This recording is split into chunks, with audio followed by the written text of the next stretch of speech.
Kemi sërish në studio të nderuar shikues në rubrikën Opinion. Këtë radhë e ftuar është kolegja Klodiana Lala. Mirë se erdhe, kënaqësi të kemi sërish në studio, Klodi.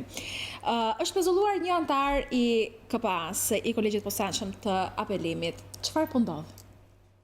Në fakt, pezullimi nga detyra e zotit Luan Daci, antar i Kolegjit Posaçëm të Apelimit, është një lajm jo i mirë për reformën në drejtësi. Kjo sepse pezullimi i tij në një farë mënyrë senata kompromenton rënd legitimitetin e institucionit të KPA-së, që konsiderohet shkalla e dytë e vettingut dhe që vendos përfundimisht për fatin e njerëzve të drejtësisë, nëse ata do të ngelen vetting apo do ta vijojnë rrugtimin e tyre në sistemin e drejtësisë. Së dyti, në fakt e ka minuar shumë besimin e qytetarëve shqiptar tek ky institucion. Dhe nuk bëhet në fakt fjalë në vetvete për emrin e Luan Dacit, bëhet fjalë për të gjithë institucionin në tërësi, bëhet fjalë për të gjitha institucionet e tjera, të cilat për muaj e muaj me radhë kontrolluan figurën, integritetin, por edhe pasurinë e të gjithë personave të cilët do të ngjiteshin në institucionet e rëndësishme.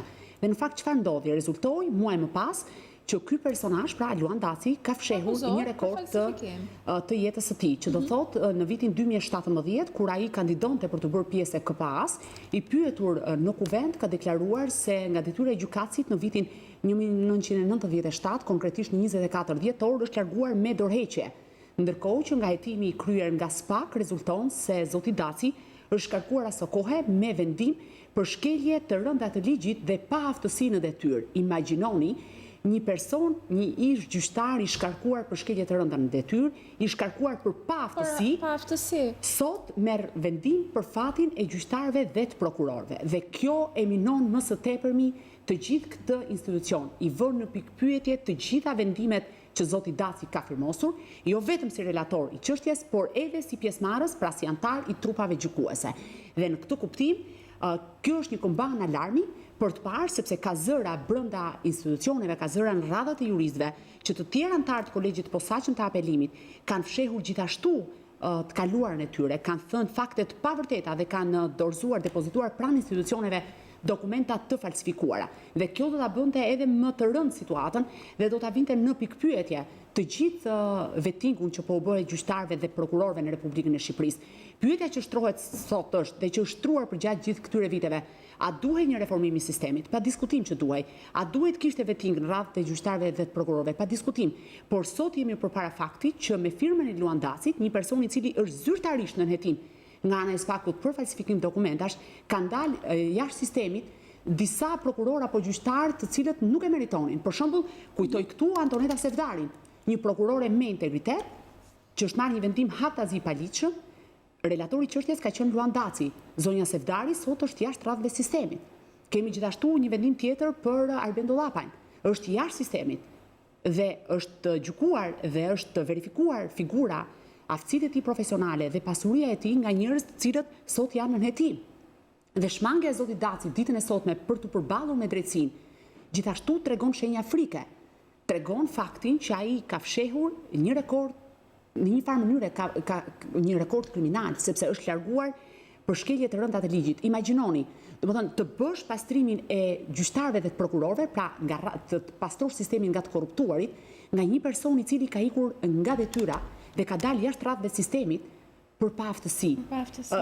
Domethënë është aq e delegitimuar për momentin KPA-ja dhe aq problematike është situata sa nuk di se çfarë mund thuhet më tepër. Për shembull, vetëm pak minuta më parë pati një reagim nga ana e KPA-së, e cila deklaroi se është njohur me vendimin e gjykatës së posaçme dhe do të shqyrtoj vetëm ato çështje ku zoti Daci nuk është antar apo kryesues i trupës në rastet kur ka çështje. Imagjinoni çfarë kostosh do të ketë kjo dhe do duhet që KPA-ja të presë vendimin e apelit për zotin Daci dhe do jetë rrugë e largët deri atëherë. Më shqetësuese është situata që brenda institucioneve të vettingut, edhe në shkallën e parë, ka të tjerë emra të anatemuar, të akuzuar, kanë dalë dokumenta zyrtare dhe kjo është një thirrje për SPAK-un, që SPAK-u i cili ditë pas dite po plotësohet tashmë me 15 shena antarëve, do duhet të reagojë, sepse nuk mund të luftosh korrupsionin në sistemin e drejtësisë nga njerëz të cilët kanë fshehur fakte dhe kanë thënë të pavërteta.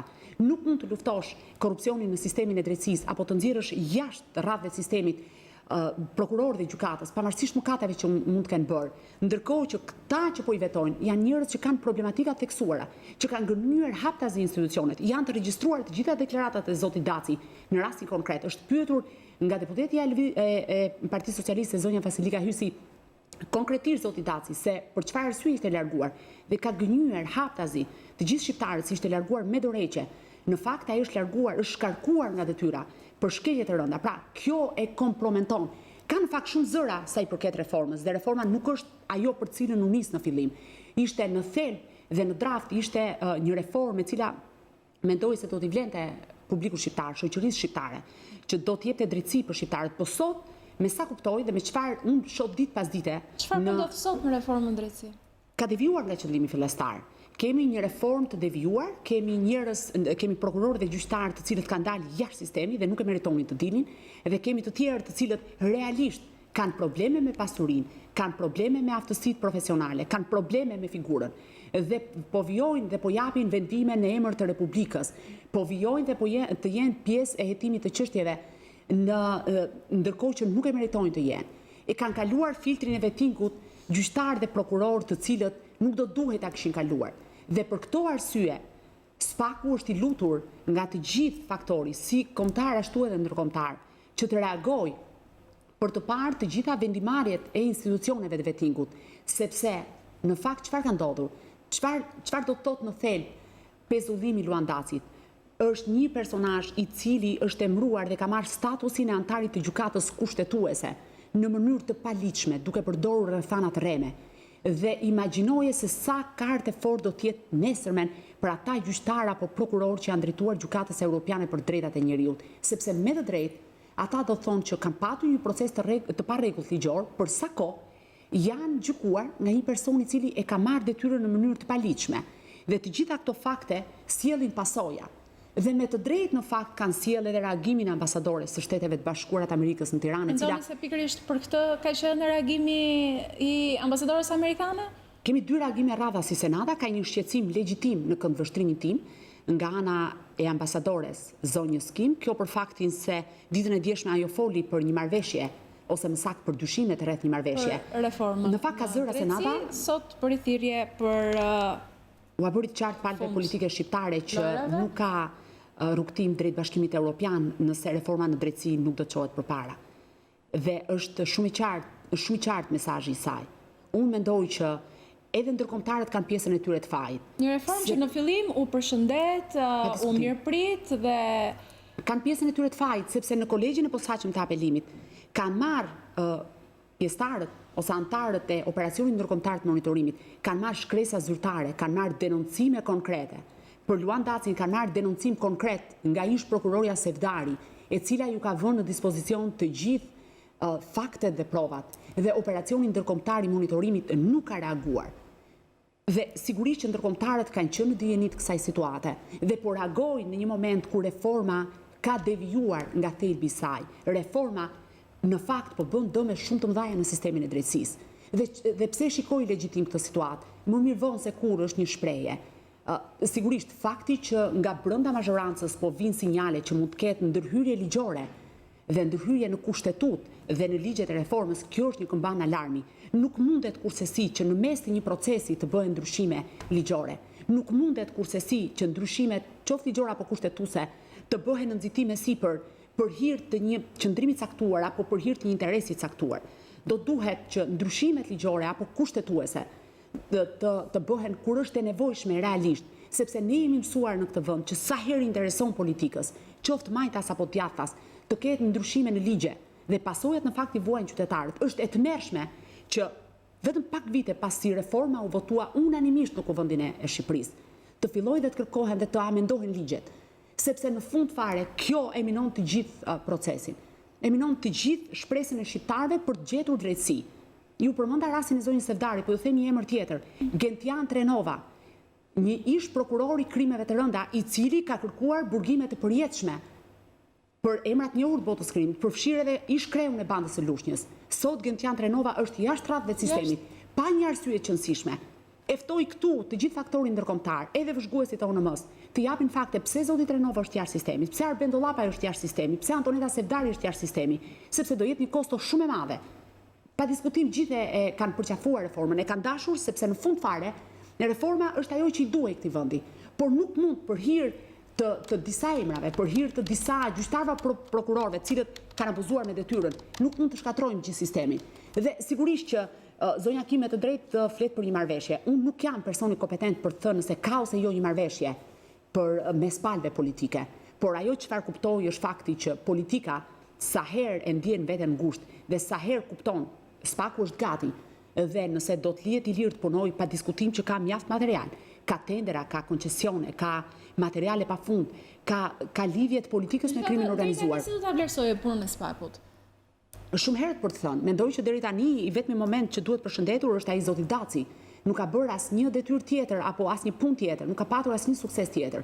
Megjithatë do duhet, unë jam hyrë në radhën e atyre personazheve. Do të kërkoj ndjesë edhe një herë.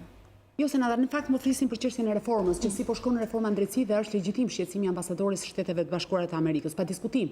Por thirrja që shkon për zonjën Jurikim ka të bëjë pikërisht me faktin që ajo do duhet jetë më e vëmendshme për zhvillimet politike, për mënyrën se si palët politike po sillen me reformën dhe çfarë po ndodh në fakt në kulisa, çfarë po ndodh në rrogos, sepse gjithë diskutimi është çfarë po ndodh në tokë. Ka mjaft diskutime, ka mjaft zëra juristësh apo personave të tjerë të cilët thonë se brenda institucioneve vettingut sigurisht që gjërat nuk shkojnë si duhet dhe po ndëshkojnë njerëz që nuk e meritojnë.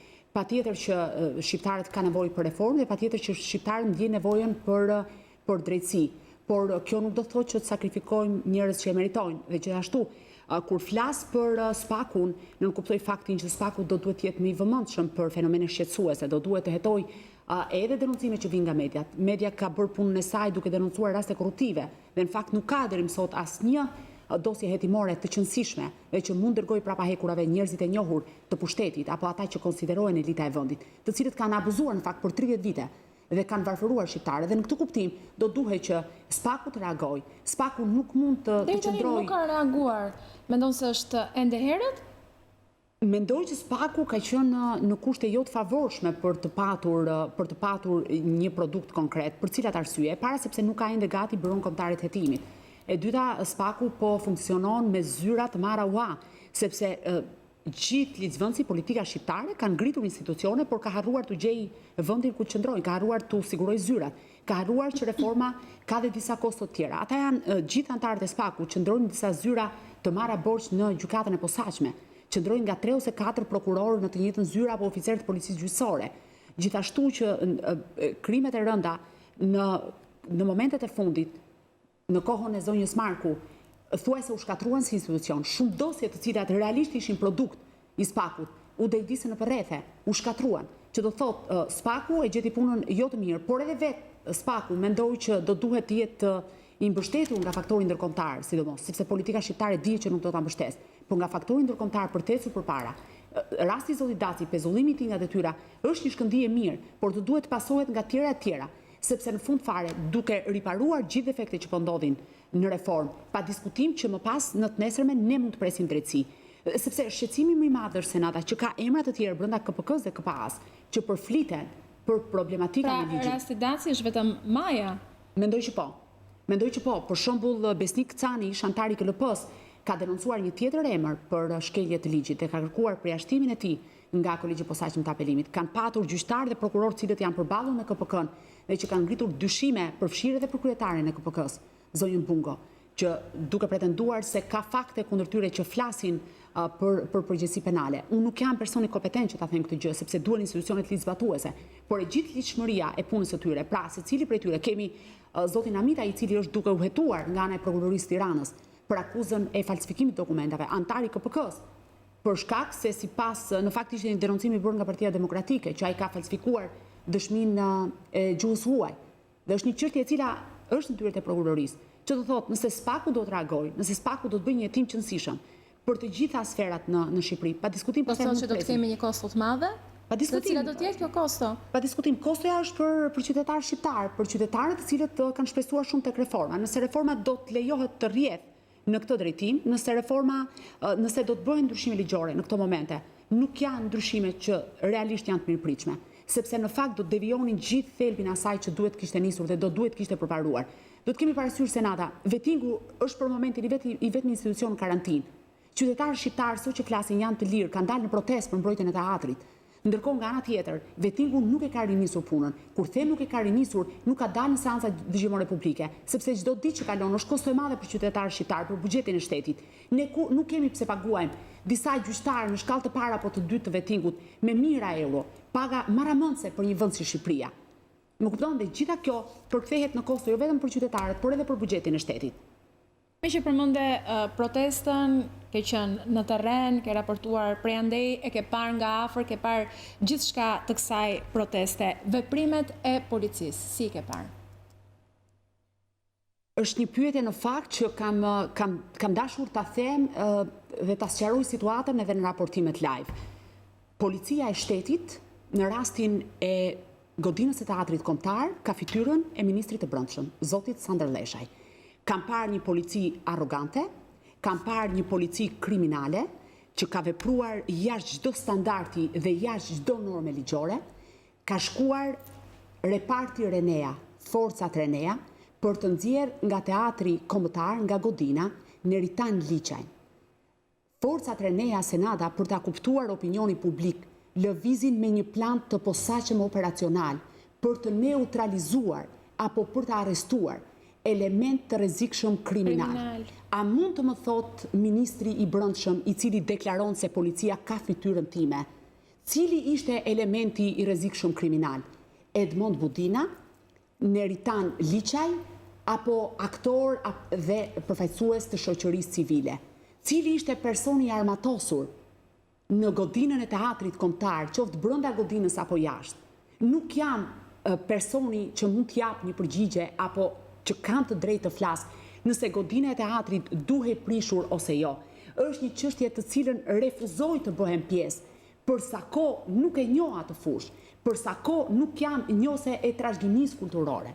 Por si një gazetare që ka mbuluar çështjet e drejtësisë dhe të policisë ndër vite, kuptoj që është sjellë në mënyrë banditeske dhe e them këtë gjë. Policia e shtetit ditën e diel, në datën 17 maj, në orën 4:35 të mëngjesit, ka zbarkuar përpara godinës së teatrit pa numrat identifikues. E di çfarë do thotë kjo? Kjo do thotë që policia aty mund të bënte çfarë të donte. Sepse në fund fare nuk ishte në krye të detyrës. Kishte vajtur aty për të nxjerrë disa njerëz që me të drejtë ose jo, nuk më takon mua ta them, ishin duke mbrojtur një godinë dhe veprime të tilla nuk duhet të ndodhin më. Sigurisht nuk amnistoj në këtë rast asnjë protestues apo qytetar që godet punonjësin e policisë, por kursesi nuk mund të amnistoj dot as veprimet e ministrit të brendshëm apo drejtorit të përgjithshëm të policisë, i cili dërgon në aksion forcat Renea kur nuk ka asnjë element të armatosur aty, asnjë element të rrezikshëm kriminal, dhe dërgon në fushë betejë policë të cilët sot që flasim ne nuk dim kush janë. Unë nuk di nëse ai polici pa numër identifikimi është militanti në një partie politike, është punonjës i administratës, apo është në fund fare edhe një kriminal që ka vajtur aty për të larë hesapet. Por edhe nëse është polic, prapë nuk mund të dalë pa mjet. Senata duhet të shkojë, është ligji për policinë e shtetit. Duhet të ketë pa diskutim shenjat identifikuese. Sot që flasim, nëse prokuroria nis një hetim, a mund të më thotë zoti Leshaj dhe drejtori i përgjithshëm i policisë se si do t'ja referoj numrin e punonjësve të policisë të angazhuar në operacion, të angazhuar në këtë aksion, sepse asnjëri prej punonjësve të policisë në fakt do preferoja që njëri prej tyre ta kishte shkelur këtë urdhër dhe ta kishte vënë mbiemrin e tij dhe ta kishte vënë numrin e identifikimit personal, sepse në fund fare unë mendoj që në radhët e punonjësve të policisë ka plot prej tyre që kanë integritet, që kanë forcën për ta bërë një gjë të tillë. Dhe kam mbuluar prej vitesh protesta, pa diskutim, prej shumë vitesh. Kam mbuluar edhe protestat kur bëheshin kur drejtori ishte zyrtari dhe që bëheshin në institut për gjithë zonën e palegalizuar të Bathores. Dhe kur protestuesit gjuanin me gur mbi punonjësit e policisë, por asnjëherë nuk e kam parë policinë në këtë lloj mënyre, me atë lloj mlefi. A mund të më thotë sot ministri i brendshëm dhe drejtori i përgjithshëm i policisë për cilat arsye u dhunua analisti Alfred Lela? Bashkë me operatorët ne kemi filmuar të gjithë momentin. Alfred Lela ishte me duar në xhepa dhe u mor pa pritmas, pa asnjë lloj arsye. A mund të më thotë sot policia e shtetit për çfarë arsye u tentuan dhe u morën me forcë një grup të rinj? Për mua pak rëndësi ka nëse janë militant, nëse janë njerëz që duan apo jo teatrin, por ishin ulur në mes rrugës Këmbkryq me libra në duar. Dhe vajtën i morën zvarr dhe i larguan nga aty. Dhe këto janë situatat papranueshme. Kjo është realisht një thirrje për ministrin e brendshëm. Nuk mund të jesh ministri i brendshëm, nuk mund ta pranosh dot që policia që motivon politikisht në kuptimin e pozicionit të shkoj dhe të katandiset në atë lloj forme. Sepse di çfarë ndodh senata në gjithë këtë histori, problemi më i madh është që zoti Sander Leshaj në një farë mënyre ka inkurajuar policinë që të kryej akte të tilla, akte të dhunshme. Dhe është e pavërtet ajo që thuhet që Renea nuk ka qenë në aksion. Renea ka qenë në orët e para të mëngjesit pranë godinës së teatrit. Renea ka qenë aty, ka hyrë me forcë në teatr dhe ndaj duhet një hetim i spakut për të kuptuar nëse realisht ka një tentativë për vrasje, sepse nuk duhet të ndërhyet tek një godinë kur ka qytetar brenda kushdo qofshin ata. Dhe gjitha këto pikëpyetje dikush duhet i thotë zotit Leshaj. Sot është ministër, por nesër do të jetë një individ i thjesht, edhe ai. Dhe do të përballet me të njëjtët policë që do të lërë pas në momentin që ai do të largohet. Dhe sinqerisht është kriminale nëse prokuroria si Spaku, ashtu edhe prokuroria e Tiranës nuk do ta hetojë atë çfarë ndodhi aty. Nuk mund të mjaftohet Spaku duke hetuar vetëm njërën anë të medaljes, por duhet të hetojë edhe veprimet e policisë. Do duhet ketë një hetim nga shërbimi për çështjet e brendshme dhe ankesat në Ministrinë e Brendshme, për të parë realisht se çfarë ka ndodhur, cilët ishin ata punonjës policie që morën pjesë në aksion, cili ishte plan veprimi i tyre, cilat ishin skenarët, cili ishte plani operacional që do duhet veprojë. Pa diskutim që edhe sikur në mesin e protestuesve të ketë element kriminal, prandaj janë investuar miliona para për të specializuar policët, për t'i trajnuar ata që të ndërhyjnë dhe të neutralizojnë këta element problematik. Sepse në fund fare, e drejta për të protestuar është një drejtë legjitime, e mbrojtur nga kushtetuta, e garantuar nga kushtetuta. Dhe gjitha këto pikëpyetje, realisht, sikur se vajtën 7 protestues përpara drejtësisë dhe që do të kenë rrugën e gjatë për të përballur me të, do duhet nga ana tjetër të shkojnë edhe ata punonjës policie të cilët e kanë pejkaluar detyrën. Do duhet të shkojnë edhe ata zyrtarë policie që i kanë nxjerrë policët në operacion pa u identifikuar cilët janë. Dhe këtu nuk bëhet fjalë për emra konkret apo individ konkret. Këtu bëhet fjalë për një organizatë që qytetarët shqiptar i kanë besuar dhe i besojnë sigurinë dhe jetën e tyre. Gjithsecili nga ne po të ketë një problem, shkon dhe troket në dyert e policisë së shtetit. Dhe në këtë kuptim, kur sillet policia në mes të ditës, në atë formë me qytetarin, imagjinoni çfarë ndodh në qelit, imagjinoni çfarë ndodh në zyrat e tyre, imagjinoni çfarë ndodh me provat apo me çështjet të ndryshme hetimore të policisë apo çështjet që janë duke u zbardhur. Gjitha këto pikëpyetje do duhet dikush t'ia thot ministrit të Brendshëm që nuk mundet kursesi të inkurajojë veprimet të paligjshme të policisë, sikurse do duhet të dënohen të gjitha aktet e protestuesve, kushdo qofshin ata që ngrejnë dorën mbi punonjësin e policisë. Punonjësi i policisë është i shenjtë, por ama punonjësi i policisë nuk mund t'i kalojë ligjet. Duhet ketë forma, mënyra, trajnime dhe të tjerë për të neutralizuar gjithë elementet problematik, sepse në fundit prandaj investohet në polici. Nuk mund të katandiset policia në një trup pa identitet, sepse secili nga ne ka emër mbi emër dhe mban përgjegjësi për veprimet e veta. Dhe punonjësit e policisë pikërisht këtë duhet kuptojnë, që nuk mund të zbatojnë urdhra me sy mbyllur, do duhet të zbatojnë urdhra në përputhje me ligjin, dhe sepse në fund fare përgjegjësia nuk është kolektive, përgjegjësia penale është individuale. Faleminderit, Klodi.